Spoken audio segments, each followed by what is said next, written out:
Thank you, Mr. Speaker. I rise today to honor James Thomas Kolbe, an Arizonan, a decorated Navy veteran, a patriot who faithfully served my state and our country for most of his life. James Thomas Kolbe always introduced himself as Jim, and that's how we will be remembered by all those who knew him and those in this chamber who were his colleagues. For 22 years, Jim also was well known in his hometown of Tucson, and here in the nation's capital by the position he held, Congressman. Congressman Kolbe died on December 3rd at the age of 80. He led a long, accomplished life, and I am honored, truly honored, to hold the House seat he held for 11 terms. Mr. Speaker, it is my great privilege as a new member of the United States House of Representatives to offer this tribute to a man I considered a friend, a mentor, and a role model. Jim was an elder statesman of Arizona politics. He was a proven vote-getter who knew how to build coalitions to achieve real results for his district, his state, and our nation. He knew how to get things done in Washington, but never forgot who sent them here and why. He was a tireless advocate for Arizona, and he brought that unique Arizona perspective to public policy debates for which this body is so well known. Jim served alongside giants, and in the process became one himself. Barry Goldwater, Mo Udall, Ed Pastor, John McCain, John Kyle. Jim knew and worked with them all.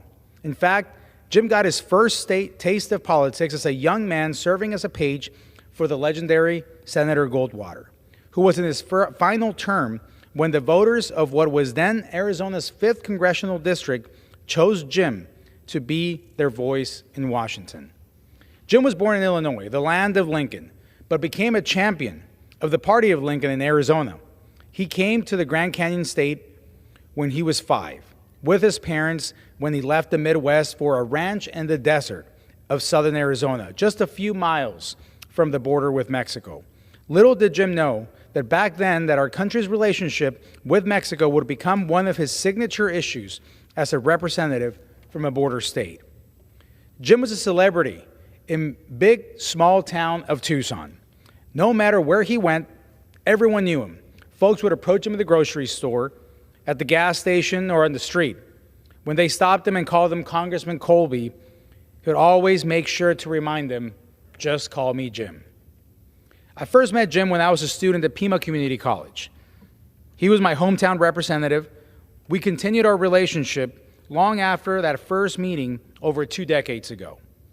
Jim gave me wise advice when I first decided to run for his former seat. And I will always remember our regular catch-up meetings at Millie's Pancake House on the east side of town. Jim was someone who came to the House not for a big title, but to do big things. And he did just that. He was an expert on trade and became one of the chief architects of the original North America Free Trade Agreement, which he was convinced was a key that opened the door for prosperity. Fiscal responsibility was important to Jim. Our environment was important to Jim. Water was important to Jim.